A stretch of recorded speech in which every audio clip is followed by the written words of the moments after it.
Experiencing stuttering and frame drops on the Spectrum TV app?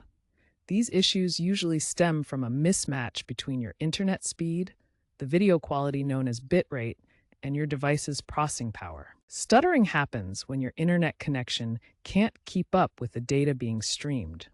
This creates a mismatch between the video quality and your available speed. Frame drops occur when your device can't process the video fast enough, causing skipped frames in playback. This is directly related to your device's processing power and capabilities. Spectrum's app uses variable bit rates ranging from 1 to 50 megabit per second.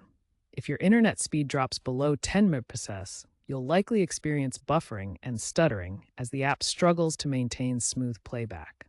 For streaming quality, HD requires at least 5 megabit, while 4K needs 25 megabit per second.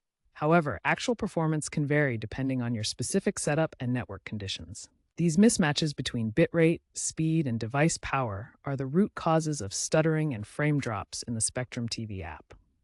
Let's fix those annoying stutters. First, use a wired Ethernet connection instead of Wi-Fi whenever possible, as Wi-Fi can lose data packets. Close unnecessary apps running in the background to free up device resources. Run a speed test using speedtest.net or the Spectrum app's built-in network diagnostics to check your internet speed and identify bottlenecks. If your speeds are consistently low, contact Spectrum. You can also try enabling low bitrate mode in the app settings to reduce video quality and stabilize playback. For persistent issues, consider updating your device's firmware, or if you're using an older device, pre-2019 Roku, upgrading to a newer model. Remember to monitor your network conditions and adjust settings accordingly for a smoother viewing experience.